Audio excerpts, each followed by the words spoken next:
Hello, this presentation is about major World War I battles and technologies with three wars: World War I, World War II, and the Falklands War. So when we look at the World War I major battles, we can see here that the Schlieffen Plan is the first major battle we're going to be talking about with World War I, and within it, one can also put the Battle of the Frontiers as France, using Plan 17, invades Germany, or the Battle of the Marne, which is the final battle of the sweeping attempt of the Schlieffen Plan to win the war in 6 weeks for the Germans against the French. So the Schlieffen Plan was first developed by von Schlieffen, and it deals with the danger that Germany has in terms of a two-front war. A war on the east with the Russians and a war on the west with the French. Now, the English are kind of in the mix, but again, remember, they have a very small army, huge navy, but a very small army, and the Kaiser, even at the outbreak of World War I, were called the British police force. They're only 50 to 100,000 soldiers in the BEF, the British Expeditionary Force, so not really a factor. The plan put forward by the Germans or von Schlieffen was to have a sweeping attack through France and through Belgium, and the wide wing would come, the top wing or the north wing would come right around around the city of Paris. It would allow the German army to defeat the French army in 6 weeks or less, which was needed in order to then free them up to deal with the Russians, who would take, it was expected, 8 to 10 weeks to fully mobilize. So again, the idea was to quickly defeat the French and then shift the forces using the marvelous train system the Germans had to deal with the Russians.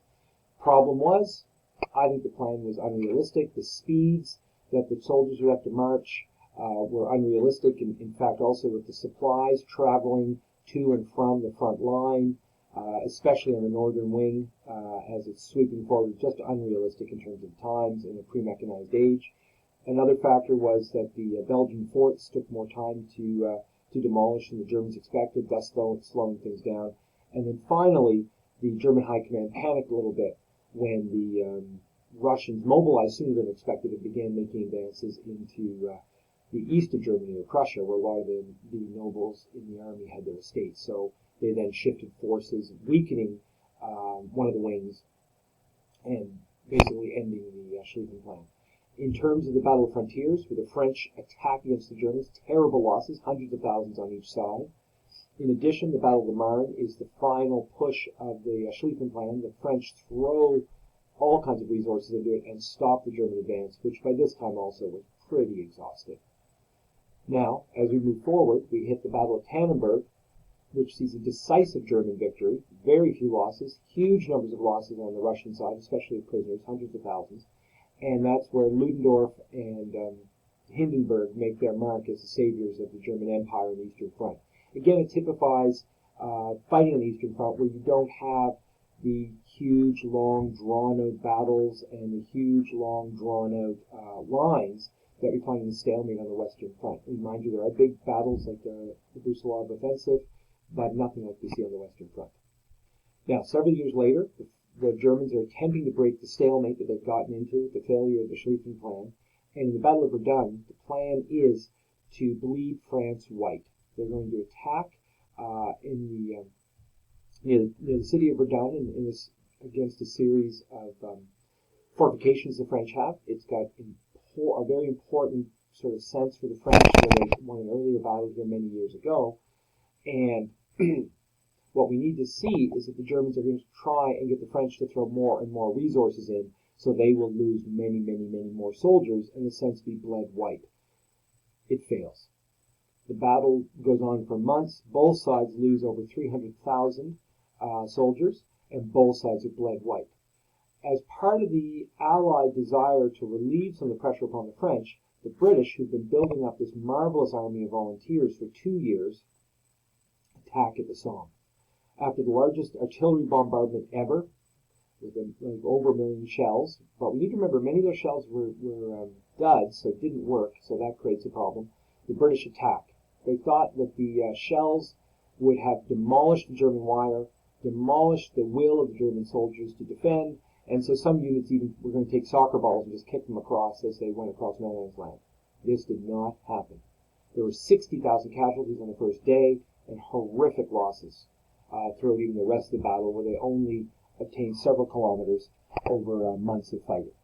But again, they couldn't stop because of the pressure upon the French army, and they had to relieve some of that pressure. Now we shift to the sea.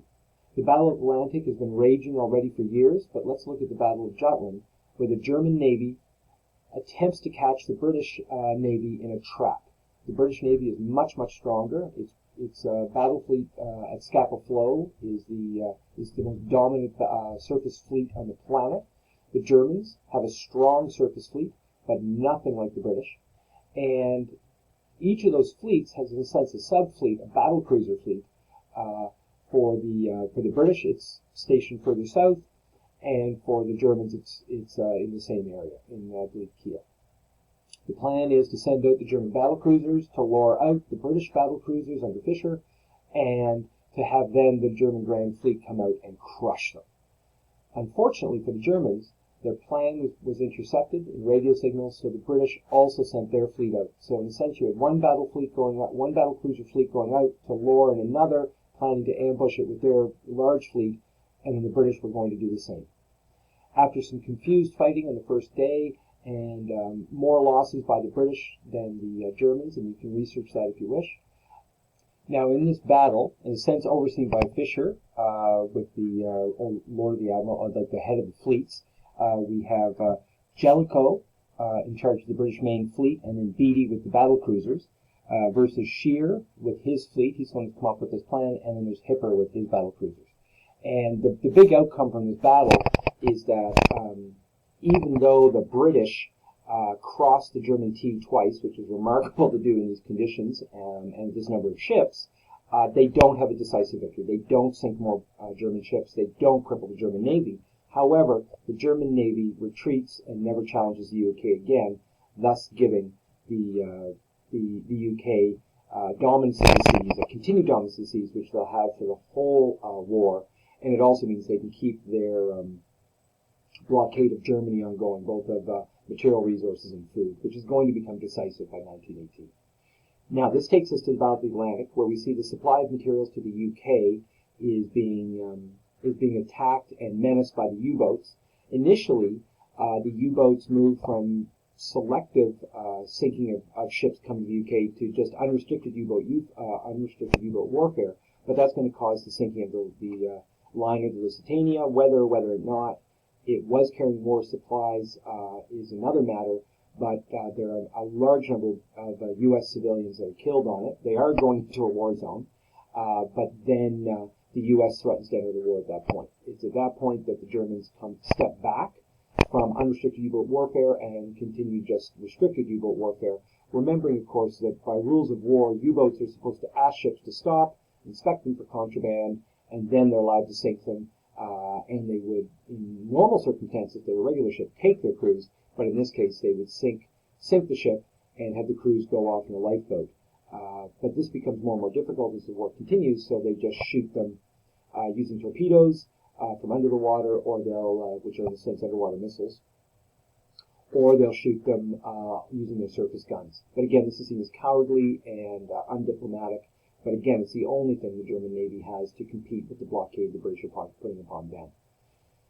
What we'll see is that with the Russian Revolution occurring and the Russians dropping out of the war, the Germans have an opportunity to redouble their attack upon the Western Front. The French have had a mutiny by this time late in the war, so their soldiers are no longer attacking, and their army is fragile in many ways.